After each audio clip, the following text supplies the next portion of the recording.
오늘은 저리로서 산자와 죽은 자를 심판하러 오시리라는 말씀을 놓고 살펴보길 원합니다. 자, 사도신경은 말씀드렸듯이 성삼위 하나님에 대한 고백입니다. 그래서 첫 번째는 하나님 아버지를 내가 믿사오며라고 우리가 고백합니다. 또 두 번째는 그 외아들 우리 주 예수 그리스도를 믿사오니라고 고백합니다. 그리고 세 번째 저 밑에 보시면 성령을 믿사오며 이렇게 고백합니다. 그 중에서 우리 예수님에 대한 고백이 사실은 제일 내용이 많습니다. 자, 이렇게 사도신경에서 하나님 아버지에 대한 말씀이 전능하사 천지를 만드신 하나님 아버지를 내가 믿사오며라고 이 부분입니다. 그리고 우리 주님에 대한 고백은 그 뒤로부터 오늘까지 우리가 살펴보는 저리서 산자와 죽은 자를 심판하러 오시려 하는 말씀까지입니다. 자, 예수님의 이 사역은 예수님에 대한 이 고백이 예수님에 대한 이 내용이 딱 5가지로 핵심될 수 있습니다. 5가지를 기억하시면 됩니다. 먼저는 예수님에 대한 탄생의 말씀이 있습니다. 그리고 예수님께서 순환을 받으셨다, 고난을 받으셨다는 말씀입니다. 또 하나는 십자가에 못 박히셨다, 또 하나는 부활하셨다, 또 하나는 심판하신다는 내용입니다. 그래서 탄생과 순환과 십자가와 부활과 심판이 예수님에 대한 고백의 핵심입니다. 이 한 가지라도 빠지면 우리는 예수님에 대한 고백 혹은 예수님의 사역을 대해서 완벽하게 고백하거나 말씀하는 것이 아닙니다. 자, 여기서 오늘 우리가 지난주와 오늘 살펴볼 말씀은 하늘에 오르사 전능하신 하나님 우편에 앉아 계시다가 저려서 산자와 죽은 자를 심판하러 오시리라. 자, 이 내용은요, 물론 우리 주님께서는 하나님 우편에 앉아 계십니다. 이미 일어난 일이지만 그러나 이 부분은 앞으로 주님께서 점점 행하실 내용들을 포함하고 있습니다. 특별히 오늘 저리어서 산자와 죽은 자를 심판하러 오시리라는 말씀은 미래에 대한 주님의 사역에 대해서 언급하고 있습니다. 자, 예수님에 대한 내용은 다 이루어졌고 실제로 그분이 이 땅에 오셨고 그분은 십자가에 못 박히셨고 딱 한 가지만 나왔습니다. 주님께서 다시 이 땅에 오신다는 그 약속이 이루어지는 그 한 가지만 남았다는 사실입니다. 오늘은 저리어서 산자와 죽은 자를 심판하러 오시라는 말씀이 과연 무슨 의미인가 우리가 살펴보길 원합니다. 한 10년 전에 이 책이 꽤 유명했습니다. 미국에서. 한글로는 번역되지 않은 것 같은데 럿벨이라는 목사님이 저기 워싱턴주의 큰 교회를 담임하고 있었는데 이분이 Love Wins라는 책을 저술했습니다. 말하자면 사랑이 이긴다라는 제목이에요. 이 럿벨 목사님은 처음엔 괜찮았어요. 그런데 이 책을 찍고 나서 그가 무슨 생각을 하는지 딱 드러났습니다. 자, 이 책의 전제는 무엇이냐? 하나님은 정말 우리를 심판하실까라는 이 질문에서 시작합니다. 이 질문에보다 어찌 보면 의심이라고 말할 수 있습니다. 한마디로 사랑의 하나님은 심판을 하지 않으신다. 여러분 이 내용이 이 말이 맞을까요? 이 목사님은 이렇게 생각했어요. 아니, 하나님은 사랑이 충만하신 분이신데 어떻게 사람들을 심판하신다는 거냐? 하나님은 결코 사람들을 심판하지 아니하시고 죄인들조차 그들을 인도하셔서 하나님 나라에 들으신다. 그게 하나님의 사랑이다 이렇게 주장했어요. 그러니까 10년 전에는 이 미국 땅에서 이 책으로 인해서 굉장한 이 센세이션이 일어나고 많은 논쟁이 있었습니다. 그러나 여러분, 이 책이 강구하는 딱 한 가지가 있었어요. 하나님에 대해서 한쪽은 알되 다른 쪽을 모르는 거였어요. 이거 어찌 보면 동전의 양면입니다. 하나님은 분명히 사랑의 하나님인 것은 분명합니다. 그러나 한편 하나님은 또한 공의의 하나님입니다.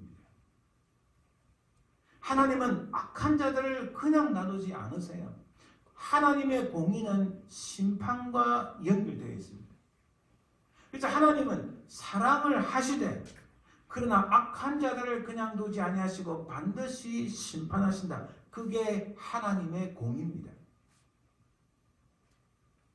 하나님은 우리를 무한히 영원히 사랑하시지만은 그러나 하나님을 배역하고 하나님을 거역하고 죄악을 저지르는 자들을 끝까지 인내를 하시지만 그러나 결국에는 심판하신다는 말씀이에요. 그게 성경의 증거입니다. 그래서 이분은 공의의 하나님을 몰랐던 거예요. 오늘 우리 말씀은 저리로서 산자와 죽은 자를 심판하러 오시리라. 자, 오늘 우리 내용은 딱 두 가지입니다. 하나는 저리로서 오시리라는 내용, 오신다는 이 말씀에 초점이 있고, 또 하나는 심판이라는 말씀에 초점이 되었습니다. 그냥 우리는 궁금합니다. 우리 하나님의 심판은 언제 일어날 것인가? 심판이라는 것은요, 결국 주님께서 이 땅에 다시 오실 때 심판하신다는 것인데, 그것은 곧 주님은 언제 오시는가? 재림은 언제 일어나는가? 궁금합니다. 자, 이것 때문에 우리가 여러분들 너무나 잘 아는 한국의 남이선교회 1999년인가요? 하여튼 주님이 오늘 밤에 재림이 오신다. 오늘 밤에 오신다 해서 사람들이 자기 재산 다 버리고 또 가족들 버리고 자기들이 모여서 밤새 하얀 소복을 입고 하얀 옷을 입고 막 기도했지만 어찌 됐습니까? 아니었잖아요. 자, 그런 일들이 한국에만 근래에만 일어난 게 아닙니다. 미국에도 수없이 일어났어요. 예를 들면 안식교회에서 또 뭐 우리가 이단이라 할 수 있는 그런 몰몬교 그런 데서도 자, 그 교주들이 항상 하는 말이 주님은 1878년에 오실 것이다. 이게 안 맞으니까 또 10년 뒤에 1898년에 오실 것이다. 또 이게 안 맞으니까 1910년에 오실 것이다. 한 번도 맞은 적이 없어요. 분명히 성경은 증거하는데 그 시기와 때는 아무도 모른다고 말씀하셨어요. 그런데 어떻게 심판, 곧 주님은 반드시 재림에 오시는가? 어떻게 알 수 있는가? 어떻게 우리가 그것을 이 절에서 산자와 죽은 자를 심판하러 오시리라 이 말씀을 확신할 수 있는가? 과연 성경에 그것을 지지하는 말씀이 있는가? 우리는 궁금하지 않을 수 없습니다. 오늘 우리가 분명히 살펴봅니다. 자, 우선은 주님의 그 미래의 사역은 이렇습니다. 주님께서 재림에 오시고 세상을 심판하십니다. 그리고 하나님 나라 메시아 왕국을 세우시고 이 영광의 왕국을 하나님 아버지께 올려드리고 우리는 주님과 더불어 영원히 왕노릇하는 내용, 그게 이제 주님이 다시 오신 다음에 주님께서 행하실 미래의 사역의 내용입니다. 핵심은 내가 두 가지입니다. 주님께서 재림에 오셔서 분명히 심판하신다. 하나님 영광스러운 하나님 나라 메시아 나라를 아버지 하나님께 돌려드리고 영원토록 왕노를 한다. 이게 딱 핵심 두 가지입니다. 이 내용을 잘 기억해 주시길 바랍니다. 오늘 우리가 읽은 그 말씀 저리로서 오시리라. 자, 이게 무슨 의미냐? 자, 분명히 예수님은 하나님 우편에 앉아 계십니다. 바로 하나님 우편에 앉아 계신 바로 그곳으로부터 주님이 오신다. 그래서 저리로서, 도대체 저리로서가 무슨 말인가 궁금한데 이거 영어로 하면은 from there, 거기서부터, 그곳에서부터, 그곳으로부터라는 뜻입니다. 어려운 단어가 아니고 절이라는 것은 한자어인데 조금 어렵게 느껴집니다. 바로 주님은 그곳으로부터, 그곳이 어디입니까? 하나님의 우편, 하나님 보좌의 우편에 앉으신 그곳으로부터 오실 것이라는 말씀입니다. 그곳은 어떤 것입니까? 지난주에 하나님의 우편은 어떤 곳이라고 말씀하셨습니까? 제가 말씀을 드렸습니까? 하나님의 영광이 있는 곳. 그렇죠. 모든 하나님의 영광이 있는 곳. 그리고 하나님의 영광 속에서 우리를 지키시고 인도하시고 지켜보시는 주님의 그 바로 그곳. 그곳으로부터 주님이 오신다는 말씀입니다. 곧 하늘로부터 이 세상에 오실 것입니다. 마가복음 24장 30절에 그때에 인자의 징조가 하늘에서 보이겠고 그때에 땅의 모든 족속들이 통곡하며 그들이 인자가 구름을 타고 능력과 큰 영광으로 오는 것을 보리라. 여러분, 온다고 분명히 주님이 말씀하셨어요. 오는 것을 보리라고 말씀합니다. 인자가 자기 형상으로 모든 천사와 함께 올 때에 온다는 것에 여러분 초점을 두고 보세요. 주님은 분명히 오신다고 말씀합니다. 예수께서 이르시되 내가 말하였느니라 그러나 내가 너희에게 이르노니 이후에 인자가 권능의 우편에 앉아있는 것과 하늘 구름을 타고 오는 것을 너희가 보리라 하시니 복음서에서 계속 증거하고 있습니다. 주님은 권능의 하나님 우편에 앉아 계시고 그리고 그 하늘 구름을 타고 오신다고 말씀합니다. 가서 너희를 위하여 거처를 예비하면 내가 다시 와서 너희를 내게로 영접하여 주님은 분명히 오신다고 거듭 말씀을 하십니다. 복음서만 그러는가? 사도들이 증거합니다. 특히 사도행전 1장 11절 말씀 보시면 여러분 굉장히 흥미롭습니다. 이르되 갈릴리 사람들아 어찌하여 서서 하늘을 쳐다보느냐? 너희 가운데서 하늘로 올려주신 이 예수는 하늘로 가심을 본 그대로 오시리라. 주님은 너희들이 본 그대로 오신다고 말씀합니다. 이것은 굉장히 중요한 내용입니다. 조금 이따 말씀드리겠지만 굉장히 중요한 내용입니다. 우리가 주의 말씀으로 너에게 이것을 말하노니 주께서 호령과 천사장의 소리와 하나님의 나팔 소리로 치니 하늘로부터 강림하시리니 분명히 오신다고 사도들도 계속 증거하고 있습니다. 주 예수께서 자기의 능력의 천사들과 함께 하늘로부터 불꽃 가운데에 나타나실 때에 자 그런데 주님께서 오신다고 계속 복음서에서 그렇고 사도들을 증거를 하는데 그러면 오신다는 이 말씀을 세 가지 단어로 나타냈어요. 이 신약 성경에서. 그건 우리 한글 성경을 잘 모르고 영어로도 알아보기 힘듭니다. 그래서 죄송하지만 원어를 잠깐 보시면 주님이 이 땅에 오신다는 그 의미를 세 가지 단어로 설명하는데 하나는 파로시아라는 단어가 있습니다. 이 파로시아라는 단어는 두 가지 의미가 포함되어 있어요. 카밍이라는 강림이라는 단어와 프레젠스 존재해 계신다, 현존하신다. 이게 왜 중요한가? 여러분 기독교 역사 속에서 말시온이라는 이단이 있습니다. 또 지금 그 여호와의 증인이라는 이단도 있습니다. 그리고 꽤 많은 사람들이 예수님은 강림에 오셨다. 카밍을 하셨지만은 프레젠트 현존에 계셨던 것은 아니다 이 말을 해요. 그게 무슨 말인가? 예수님은 영으로만 왔지 육체로는 온 것이 아니다라고 말씀하시는 거예요. 이렇게 주장한다 이 사람이. 그러나 파루시아라는 이 단어는요. 예수님께서 오시긴 오셨는데 육체를 입고 이 땅에 실제로 살아계셨다. 그것까지 포함하는 거예요.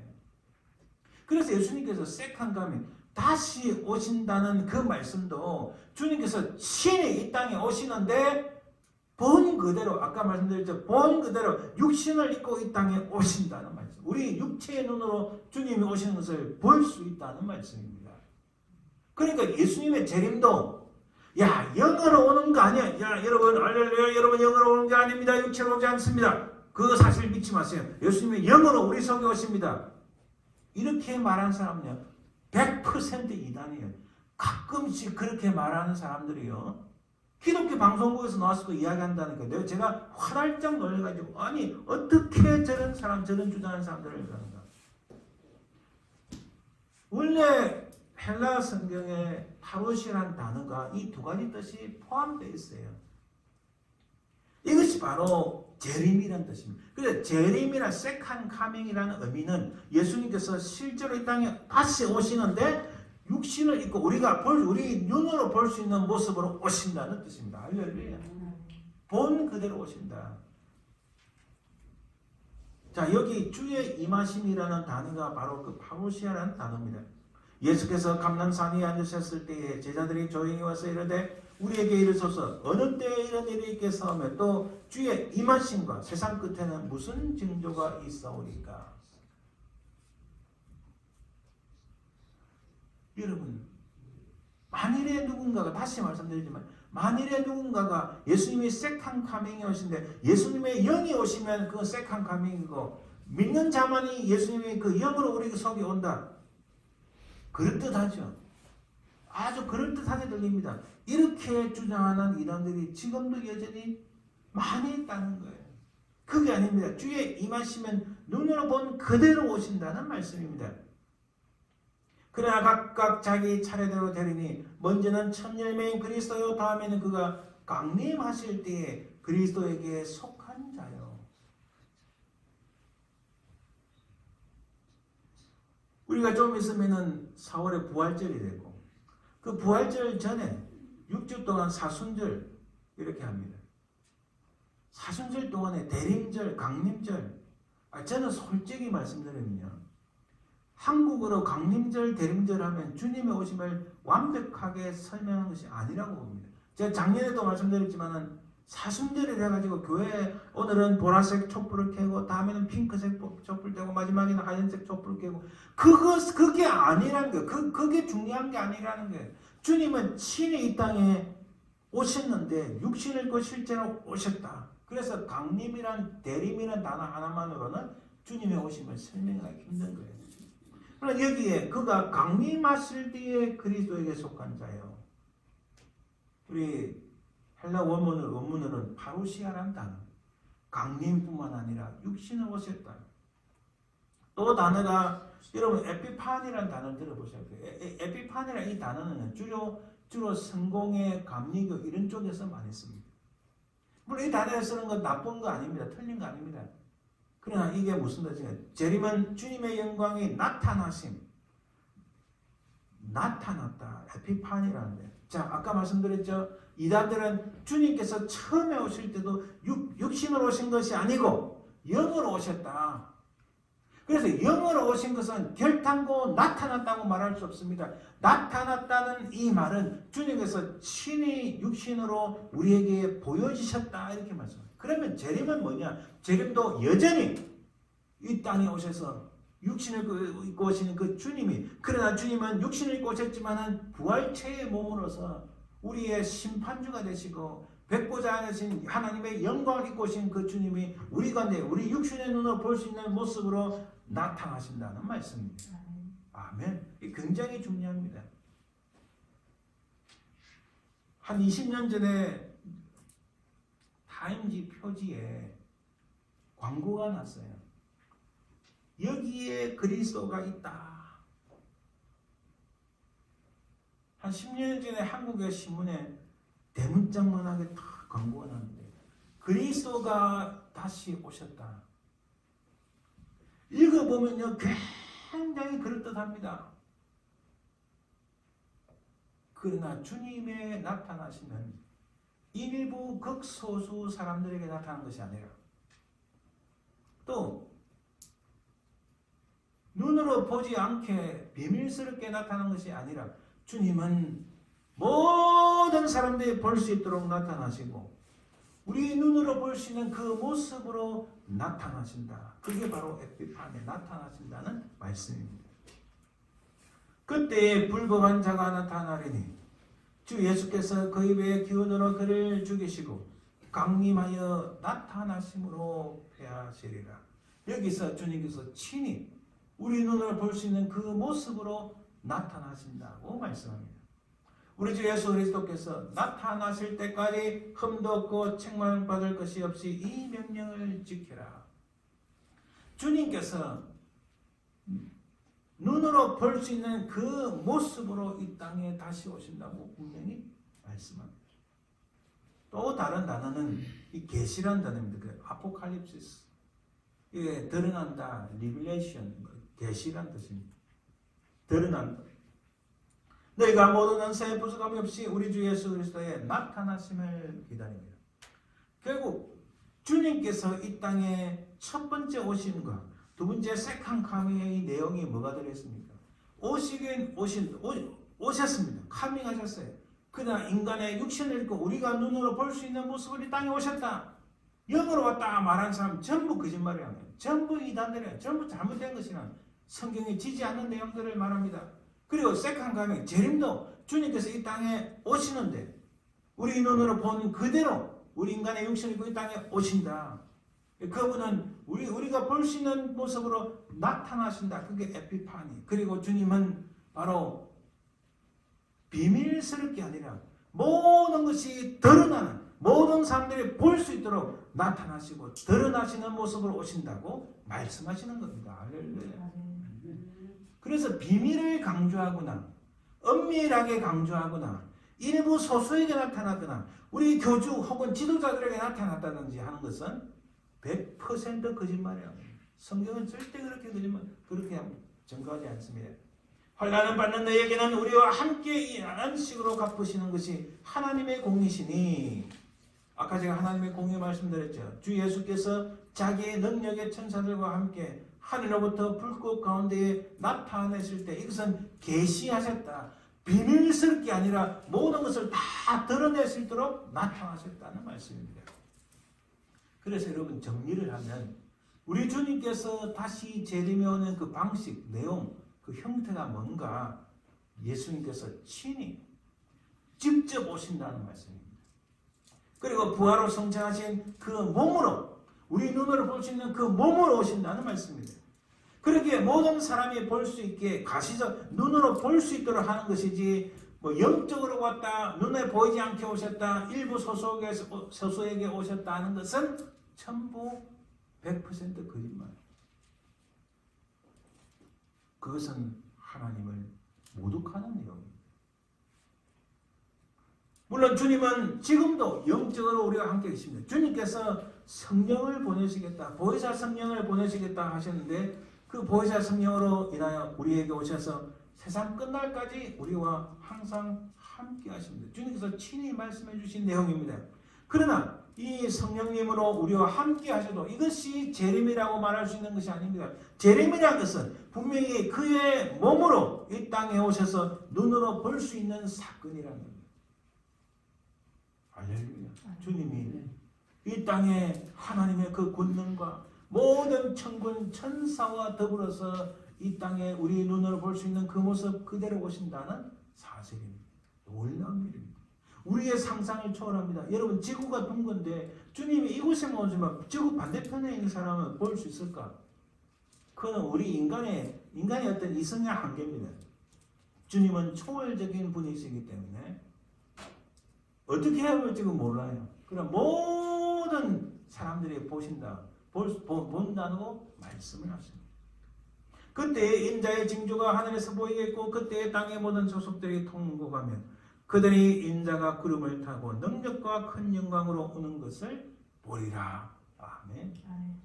오는 것을 볼 것이라고 분명히 말씀합니다.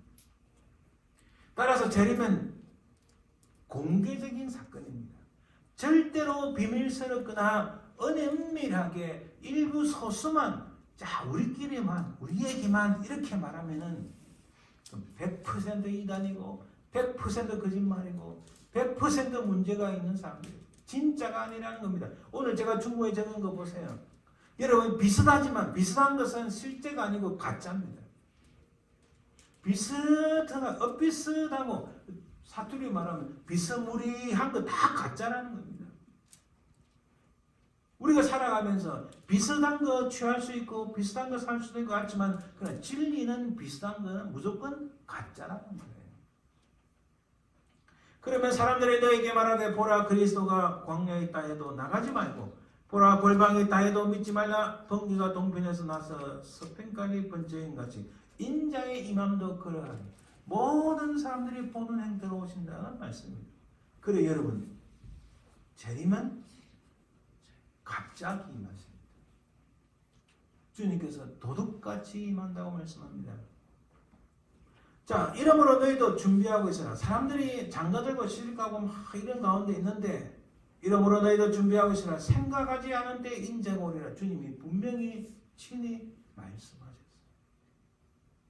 그리고 마지막으로 믿음의 백성들은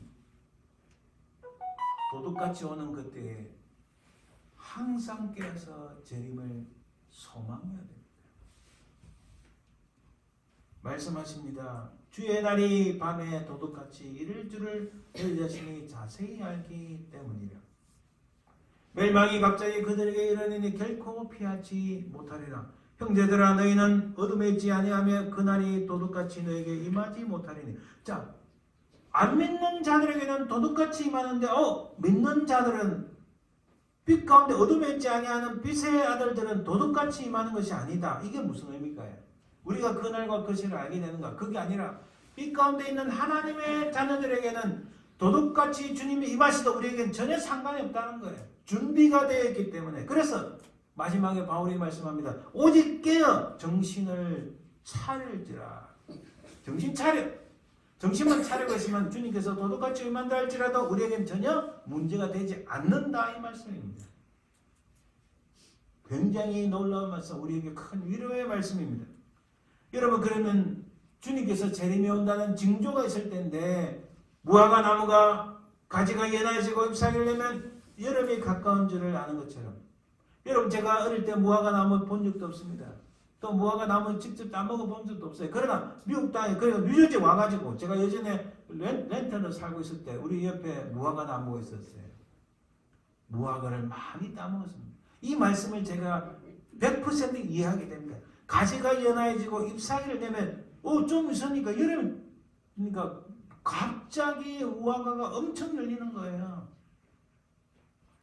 그래서 무화과 나무는 가지가 연해지고 잎사귀가 많아지면 이거 빨리 이제 적각 열매가 있겠구나 하는 것을 알게 됩니다. 마찬가지로 우리가 무슨 징조를 보면은 인자가, 주님께서 말씀하셨어요. 인자가 가까이 곧 문 앞에 이른 줄을, 주님께서 오실 때가 다 됐다는 것을 무슨 징조, 어떤 징조를 통하여 알 수 있는가라는 질문입니다. 첫째는 여러 가지 난리가 있습니다. 전쟁과 기근과 지진이 있습니다. 민족이 민족을, 나라가 나라를 대적하여 일어나겠고 곳곳에 기근과 지진이 있으리니 이 모든 것은 재난의 시작이니라. 여러분, 지금 그렇지 않나요? 걸핏하면 지진이 일어났다, 화산이 터졌다, 전쟁이 일어났다. 이런 일들이 많습니다. 그렇잖아요. 지금도 여전히 계속 뉴스 나오는 게 러시아와 우크라이나. 제가 생각할 때는 러시아가 잘못이 없어요. 뭔가 미국과 유럽이 무슨 조작을 해가지고 전쟁을 이렇게 자꾸 분위기 고조시키는데, 그러니까 심지어 어제는 우크라이나 대통령, 우크라이나 외교부 장관이 제발 미국과 서방의 매스미디어를 좀 조용히 좀 시켜라. 우리는 전혀 문제 없다. 전쟁 없는데 너희들은 왜 그러냐 이런 말을 했다니까요. 웃기는 일이 많이 일어납니다. 그리스도인들은 특별히 환난과 핍박을 받는다고 하셨다. 환난과 핍박이 있으면 주님 오실 때가 다 되었다. 지금 여러분 못 느끼시겠지만은 초대교회 때 빼고 근대에 와서 요즘처럼 신앙을 지키기가 힘든 시대가 사실은 없었습니다. 그나마 우리가 미국에 살겠으니까 조금 낫죠. 그래도 지금 미국에서 신앙을 지키기가 점점 힘들어집니다. 어디 가서 함부로 말하기도 쉽지 않아요. 앞으로 갈수록 더 많은 핍박과 환난이 있을 것입니다. 그러면 주님이 드디어 오실 때가 다 됐다라는 징조입니다. 그때 사람들이 너희를 환난에 넘겨주겠으며 너희를 죽이리니 너희가 내 이름 때문에 모든 민족에게 미움을 받으리라. 이거 외부적인 요인입니다. 그때 많은 사람이 실족하게 되어 서로 잡아주고 서로 미워하겠습니다. 이것은 내부적인 요인입니다.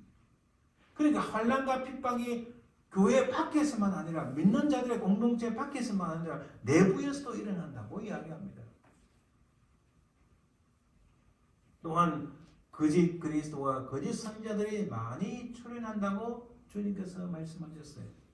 거짓 선자가 많이 일어나 많은 사람을 미혹하겠으며 불법의 성함으로 많은 사람의 사랑이 식어지리라. 거짓 그리스도들과 거짓 선자들이 일어나 큰 표적과 기사를 보여 할 수만 있으면 택하신 자들도 미혹하리라. 주님께서 친히 하신 말씀이에요. 주님께서 다시 오실 그 징조 중에 가장 중요한 것 중에 하나가 거짓 그리스도와 거짓 선자들이 많이 일어나요. 근데 그들이요, 이 말만 잘하는 게 아니라 실제로 능력도 일으킵니다. 주님께서 그렇게 말씀하셨잖아요. 할 수만 있으면 많은 사람을 미혹할 것이라고 말씀합니다. 여기에 그리스도가 있다. 여기에 놀라운 주의 종이 있다. 여기 와보라. 거기에 무조건 따라가서 막 머리를 내밀고 막 좋다고 막 희희낙낙 그러다가 잘못하면 골로 가는 거예요. 이게 옳은가 지는 그런가를 자세히 봐야 됩니다. 내가 이런 놀라운 은혜를 입었다. 내가 이 놀라운 하나님의 능력을 입었다. 여러분 믿으세요 하면 누구를 믿으라는 거예요? 주님을 믿으라는 거예요? 자기를 믿으라는 거야? 분명하게 언급해야 돼요. 일할 때도 저 사람이 진짜 주님을 증거하고 있나? 자기 자랑하고 있나? 자기가 이런 경험했다는 거 뭐 이야기하는 건가? 믿으라는 게 주님을 믿으라는 건지 자기를 믿으라는 건지 헷갈리게 하면 그 사람은 들을 게 없다. 요즘 그런 게 너무 많다는 거예요. 교묘하게 트위스트하게 왜곡시키는 일들이 엄청나게 일어납니다. 그런 거 볼 때마다 솔직히 저는 복창 터집니다. 막 열이 이만큼 오릅니다. 그래서 그런 건 아예 보지도 않아요. 그래서 딱 보면 한마디 들어보면 알 수 있어요. 주님의 재림의 전조들에서 중요한 것, 가장 중요한 것이 온 세상에 복음이 전파되면 끝이 온다고 하셨습니다. 그러나 끝까지 견디는 자는 구원을 얻으리라.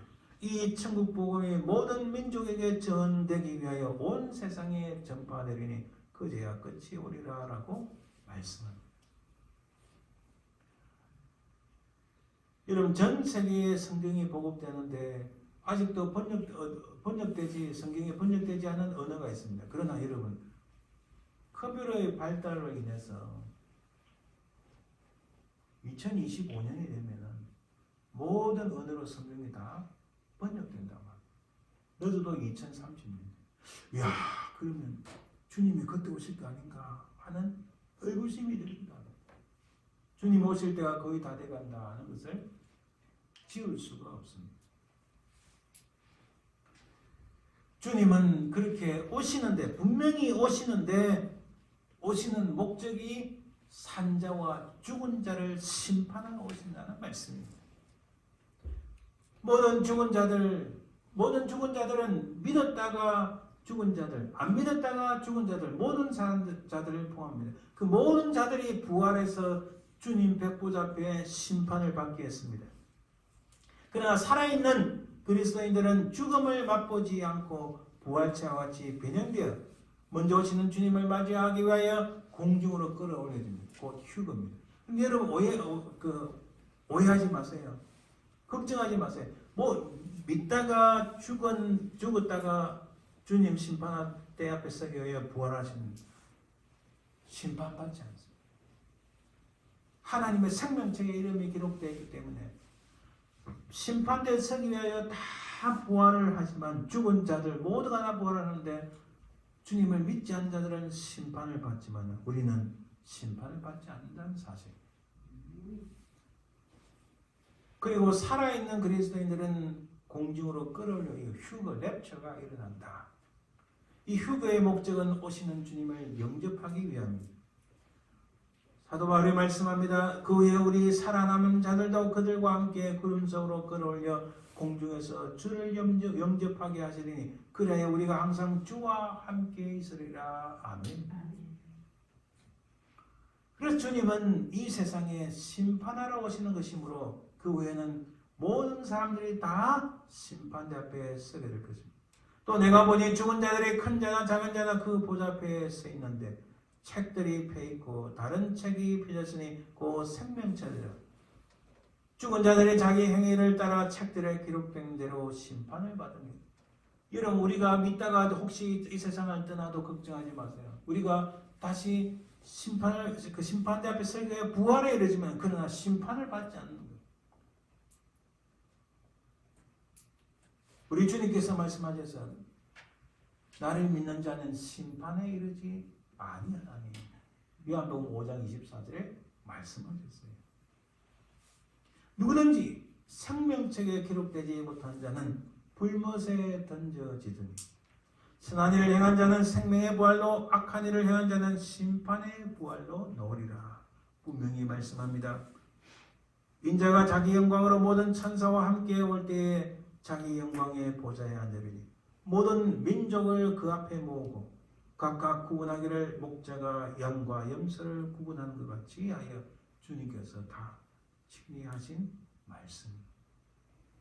여러분, 주님 오늘 우리가 사도신경에서 절에서 산자와 죽은 자를 심판을 오시리라, 오신다는 말씀과 심판이라는 이 두 가지 중요한 내용을 가지고 말씀을 나눴습니다. 분명히 주님이 이 땅에 오시는데 본 그대로 인간의 육신을 입고 분명히 이 땅에 오십니다. 그러나 주님이 언제 오시는가? 징조를 보아서 주님이 오신 날이 멀지 않았다고 우리는 분명히 알 수 있습니다. 그 주님은 이 땅에 오시는 목적은 처음에 롯벨 목사님이 오해를 해서 하나님의 심판이 없다 했지만, 그러나 주님이 이 땅에 오시는 목적은 분명히 하나님의 공의를 이루고 심판을 하시기 위해 이 땅에 오신다는 말씀입니다. 우리가 오늘 읽은 본문에서 잠깐 봅니다. 9절에 보면 주의 약속은 어떤 이들에게 더디다고 생각하는데, 베드로 사도가 살았던 그때도 주님께서 다시 오시겠다는 약속은 언제 이루어지나 더디 온다라고 했지만, 그러나 그렇게 오래 참으시는 이유는 9절 마지막 절에 다 회개하게 이르기를 원하시느니라. 그러나 바로 베드로 사도도 분명히 말씀합니다. 그러나 주의 날이 도둑같이 오리니, 분명히 여러분, 우리는 늘 자꾸 도둑같이라는 초점에 있는데 온다는 말씀에 초점을 두고 있어요. 우리는 주님이 도둑같이 온다는 말씀 이제 우리하고 큰 상관없어요. 왜냐하면 우리는 주님이 오신다는 것을 확실하게 믿고 있으면 주님이 언제 오시든 상관없다는 거예요. 무슨 말씀드린지 아시겠죠? 우리의 초점은 주님은 반드시 오신다는 말씀입니다. 믿는 자들에게는 도둑같이라는 이 말씀은 이제 더 중요한 게 아닙니다. 불신자들에게는 겁나는 말씀이지만 우리가 준비하고 있고 늘 주님을 사랑하고 주님을 소망하고 있으면 도둑같이 오신데도 오시는 거기에 우리의 초점이 있기 때문에 전혀 걱정이 없다는 말씀입니다. 이 모든 것이 이렇게 풀어지리니 너희가 어떠한 사람이 되어야 마땅하냐. 자, 이렇게 주님을 반드시 심판하러 오시는데 어떤 사람이 되어야 되겠느냐라고 묻습니다. 베드로 사도가 대답을 줍니다. 첫 번째는 거룩한 행실과 경건함으로 살아야 된다. 둘째는 하나님의 날이 임하기를 바라보고 늘 소망해라. 그리고 간절히 사모하라고 말씀합니다. 그리고 13절에 우리는 그의 약속대로 의가 있는 곳인 새하늘과 새 땅을 바라보도다. 자, 오늘 사도 베드로가 우리에게 분명히 말씀합니다. 주님은 분명히 오시는데 우리가 어떤 삶을 살아야 되는가, 어떤 사람이 되어야 되는가. 첫째는 거룩한 행실과 경건함을 이루어야 된다. 두 번째는 그날이 임하기를 간절히 소망해라. 세 번째는 그가 약속하신 대로 하나님의 공의가 있는, 하나님의 심판이 있는, 하나님의 무한한 사랑이 있는 그 하나님 나라 새하늘과 새 땅에서 살게 될 것이라고 말씀합니다. 할렐루야. 오늘 이 종말의 시대에 살아가는데 저와 여러분들의 이야기가 무엇입니까? 분명히 우리의 이야기는 언젠가는 끝이 날 것입니다. 그렇죠? 그냥 우리가 염려하지 말아야 될 것은, 걱정할 필요가 없는 것은, 주님이 언제 오시든 우리가 걱정하지 할 필요 없는 것은 바로 예수를 믿는 그들에게는 놀라운 약속, 주님께서 우리에게 하신 약속이 있다는 겁니다. 그래서 지금까지 살아온 우리 주님께서 우리에게 베푸신 그 은혜의 과거의 경험과 장차 주님이 이 땅에 오셔서 모든 악한 자들을 심판하시고 하나님의 공의를 세우는 그때 우리는 생명의 부활로 이르러 하나님 나라 우리 메시아 왕국에 들어가서 영원히 주님과 함께 왕노릇할 것이라는 그 하나님의 사랑을 끝까지 믿고 기억할 때에 이 일이 우리 앞에 우리 인생 가운데 순식간에 일어나게 될 줄 믿습니다. 끝까지 믿음으로 승리하시는 저와 여러분들 되시기를 주님 이름으로 축원드립니다. 기도합니다.